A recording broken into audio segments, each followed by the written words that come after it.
Вам знакомо это ужасное чувство? Вы просыпаетесь в своей постели среди ночи и понимаете, что кто-то стоит над вами. Вы пытаетесь повернуть голову, чтобы посмотреть, кто это, но не можете. Такое ощущение, как будто что-то держит вас. Вы пытаетесь пошевелить руками и ногами, но они не двигаются. Вы хотите что-то сказать или крикнуть, но не издаете ни звука. Вас охватывает настоящая паника, которая нарастает с каждой секундой, ведь вы парализованы. И тут вы окончательно просыпаетесь, приходите в себя и понимаете. Саш!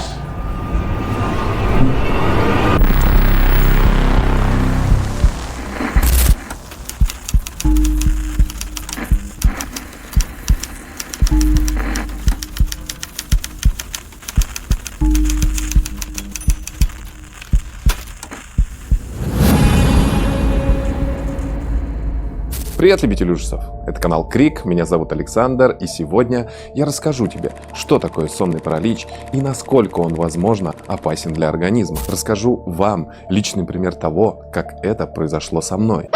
Также вы услышите историю человека, с которым подобное случалось более 1000 раз. И специально для этого ролика я спросил мнение у специалиста, которое связано с этим явлением как минимум на 40%. Алла Кислицына, психолог-консультант, член ассоциации EMDR терапевтов России. И она даст анализ этому феномену со стороны ее профессии. И если вдруг вам понадобится ее помощь после этого видео, я оставлю ссылочки на ее соцсети в описании. Устраивайся поудобней, прожимай лайк, подписывайся на канал, ведь только так ты будешь в курсе новых интересных видео.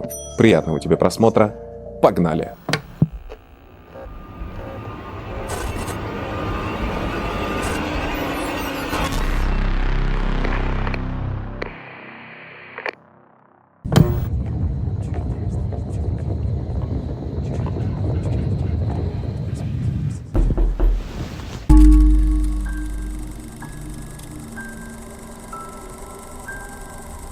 Давайте начнем с простого. Сонный паралич – это состояние, которое возникает, когда человек на границе между сном и бодрствованием. В этот момент человек может испытывать следующее. Сознание, но не может двигаться или говорить, чувствует присутствие другого человека в комнате, чувствует, что кто-то или что-то давит на грудь, душит или тащит. Чувствует сильный испуг. На разных сайтах пишут об исследованиях, которые показывают, что 7-8% людей на Земле хотя бы раз испытывали подобное. Сподвигло записать мне эти истории и немного разобраться в этом явлении факт того, что я сам лично испытал паралич сна несколько раз. И прежде чем я расскажу вам эти истории, хочу сказать, что это было действительно страшно. И по всей видимости, не зря. В далекие времена явление сонного паралича прослеживалось во всех культурах мира. Например, с английского само слово «кошмар» (nightmare) восходит от немецкого корня «мар». Слова с таким корнем, что европейской, что славянской мифологии обозначают призраков, демонов, злых духов, которые приходят к людям именно во сне. В русской традиции таких духов называли «мара» или «кикимора», а также духов дома, домовой. Таких часто видят именно при пробуждении. Я лежал с открытыми глазами, но не мог пошевелиться и видел какое-то странное существо. Это меня домовой заковал. Он делал свои дела, поэтому не давал мне двигаться. А когда он ушел, я смог полноценно смокнуться. В исламской культуре сонный паралич связывают с джиннами. В Японии сонный паралич называют канашибари, что буквально означает «железное связывание». Японцы связывают это с гигантским демоном, который пробирается по ночам в людские дома и давит огромной ногой на грудь человека, не давая ему пошевелиться. Словом, сонный паралич всегда был окружен мистикой и стал основой для множества мифологических существ. А сегодня же его эксплуатируют в кругах массовой культуры.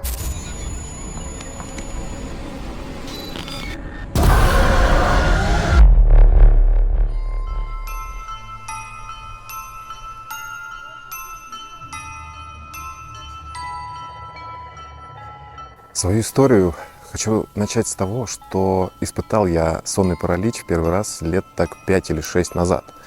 В тот момент я работал на заводе.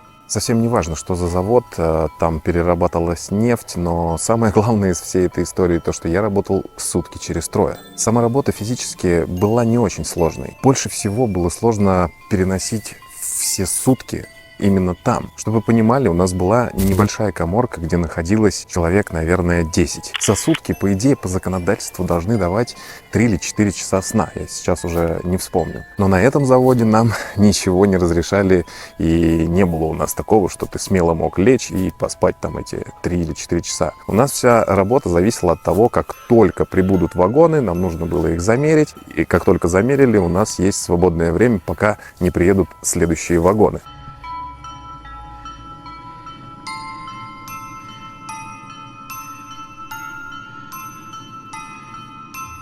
И вот однажды случилось такое, что приходим мы на работу, и обычно бывает то, что ты с самого утра начинаешь, у тебя есть работа. Прошло какое-то время, настало, я сейчас точно не вспомню, но уже было, наверное, за полдень. То есть не было ни вечера, ни глубокой ночи.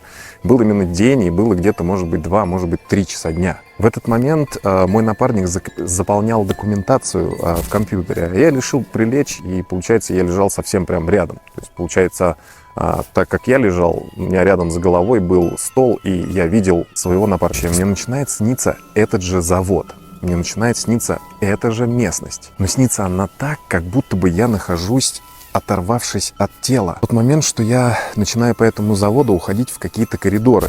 Представляете, бетонные такие холодные стены. Почему-то во сне, я понимаю, что во сне происходит разное в голове, и почему-то во сне я встречаю каких-то знакомых, далеких, которых не видел там по нескольку десятков лет. Потом происходит в самом сне какая-то что-то вроде какой-то паники, как будто на заводе, знаете, настает такое тревожное состояние. Все тревожное. Не я паникую, а все паникуют, как будто бы что-то происходит на заводе, как будто что-то именно случилось. Я прибегаю обратно к своему месту и почему-то оказываюсь опять же на этом месте на кровати. И в этот момент я пытаюсь своего напарника, пытаюсь позвать его и сказать ему: я тут, я вот он. Что что-то случилось, надо бежать, а он как будто бы в моем сне сидит и все в порядке. То есть как будто бы я нахожусь на грани между необъяснимым и реальностью. Потом получается так, что у меня такие ощущения, что я хочу вырваться, хочу прикоснуться к напарнику, мол, вытащи меня оттуда, но у меня ничего не получается, я не могу пошевелиться, я не могу крикнуть, я не могу ничего, я пытаюсь сказать: я тут, помоги мне! Но ничего не происходит. И буквально через какие-то прям мгновения наступает такой щелк, и я как будто бы и без того реально там оказался в реальности. И тут у меня прям переклинивает этот момент, то, что я не мог пошевелиться, но это было настолько реально, что у меня дико заколотилось сердце. То есть меня охватило уже, когда я вышел из состояния сна, охватила дикая паника. На меня оборачивается напарник и говорит: что случилось, что ты там, тебе кошмар приснился? Я говорю: да ты офигел, говорю, какой кошмар? Я говорю: я тебя звал, я кричал тебе, чтобы ты меня, вызволил оттуда. А в ответ он мне объясняет, и он говорит, со стороны это выглядело примерно так, что я лежу, не могу пошевелиться, и он говорит, это видно. И вместо слов, то есть обычно во сне там есть люди, которые разговаривают, то в моем случае, он говорит, ты вместо слов, ты просто, мычал, типа, мол, Я говорю, я не мычал, я звал тебя, как так, почему ты меня не спас?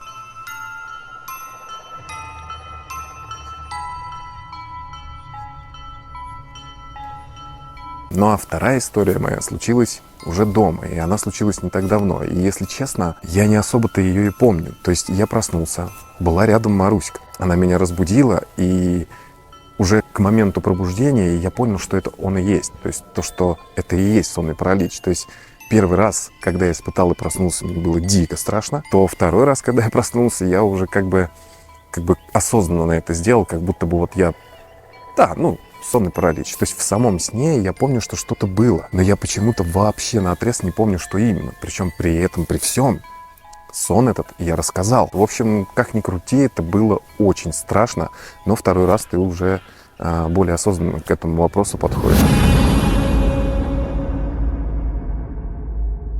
Но из-за чего подобное могло произойти со мной? Может быть, меня преследовала Мара? Или, может быть, гигантский монстр наступал мне на грудь? А возможно, дело совсем в другом. Мифы – это, конечно, страшно и завораживающе. Люди в те времена в основном отталкивались от догадок и бабушкиных рассказов. Но что мы хотим от старых времен, если даже в нынешнее время разные ученые разных областей смогли понять, что такое сонный паралич и как он происходит, всего лишь на 70%. И в эту статистику входит то, что сонный паралич – это всего лишь защитный механизм нашего организма. У сна животных и человека есть две главные фазы – медленная и быстрая. Быстрая фаза обычно протекает в конце цикла сна, но может быть и при засыпании. И именно в быстрой фазе нам снятся сны. В это время мозг перерабатывает всю информацию и ощущения, которые накопились за день, или больше. Поэтому, если разбудить человека в этой фазе, он, скорее всего, сможет подробно описать свой сон. Быструю фазу также называют БДГ-фазой. Это расшифровывается как быстрое движение глаз. Вы наверняка замечали, что спящие люди в период сновидений могут шевелить глазными яблоками. И теперь самое главное. В сновидениях мы весьма активно двигаемся. А если нам снится кошмар и мы боимся, у нас вырабатываются гормоны стресса, адреналин и норадреналин, включается защитная реакция «бей или беги». Но если наше тело будет по-настоящему двигаться во время сновидений, мы можем пострадать. Поэтому наш мозг отключает двигательные нейроны через систему ГАМК. Гамма-аминомасляной кислоты, главного тормозного нейромедиатора нервной системы. Как я уже и говорил, паралич сна – это частое явление. Но вы представьте хотя бы на секундочку, что все то, что я вам уже показал и рассказал, с некоторыми людьми происходило намного чаще. Или что, если я вам расскажу, что этот ужас, а на моем личном примере я иначе сказать и не могу, одна из моих подписчиц испытала это более 1000 раз. Читая ее комментарии, я был в полном шоке.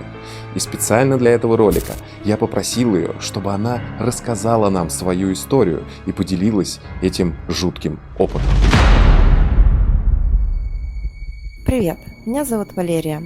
Я испытывала сонный паралич более 1000 раз. Мои кошмары начались, когда мне было примерно 6 лет. Они были настолько страшными, что я просто боялась ложиться спать по ночам. Я просыпалась, постоянно прислушивалась к каждому шороху. Мне было настолько боязно, что я просто включала свет. Меня постоянно за это ругала мама, но ничего с этим сделать никак не могла. Тогда на протяжении, наверное, нескольких лет она это просто терпела. Она терпела мои постоянные падения с кровати, мои вскрики, мои драки, потому что во сне я могла даже драться. Терпела то, что я писаюсь по ночам от страха, а потом ей это просто надоело. И она решила меня сводить к врачу. Тогда же врачи ей объяснили, что, скорее всего, это связано с какими-то сильными стрессовыми переживаниями в моей жизни. Хотя ничего такого в моей жизни не было. У меня не было стресса в течение дня, я не нервничала. Я нервничала больше лишь из-за моих сновидений. И тогда к работе со мной подключились и психиатры. Меня поставили на учет и сказали, что, скорее всего, это расстройство психики на почве депрессии.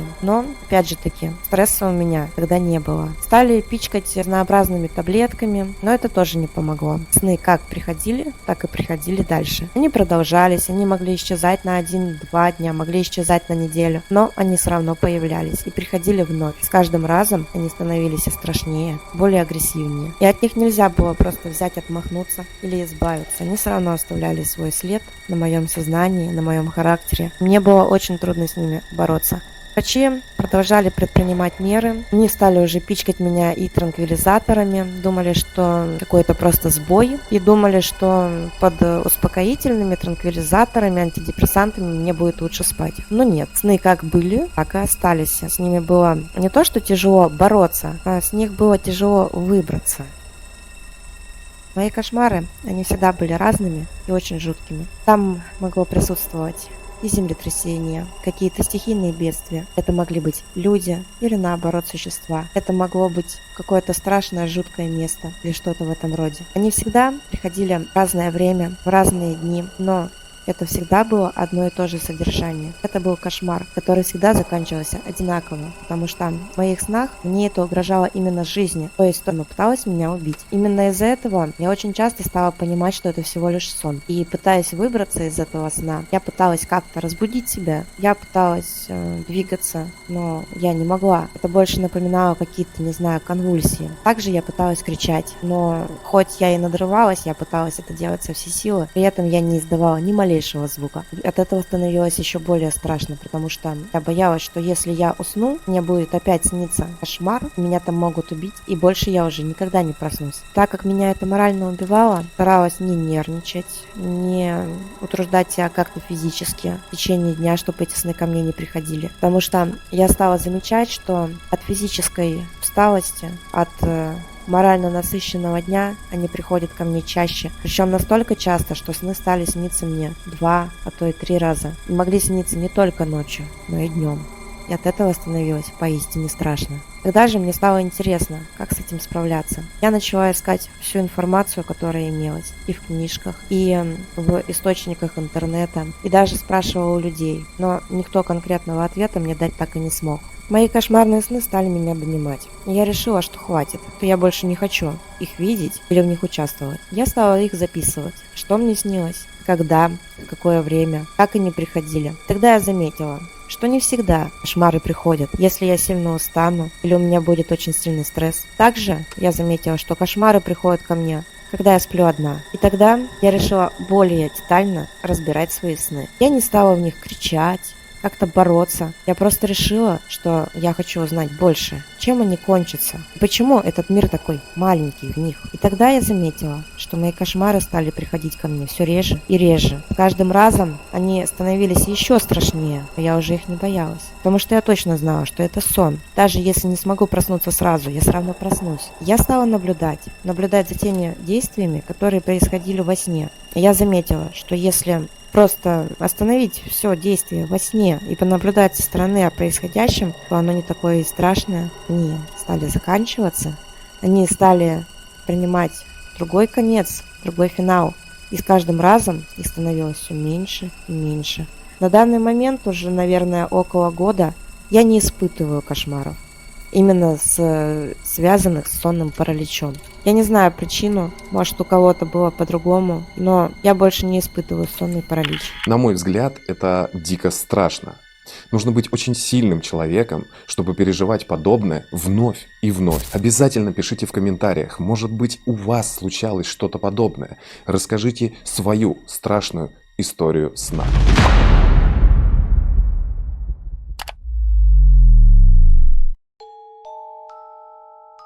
Итак, что мы поняли? Первое. Паралич сна возникает между сном и пробуждением. Второе.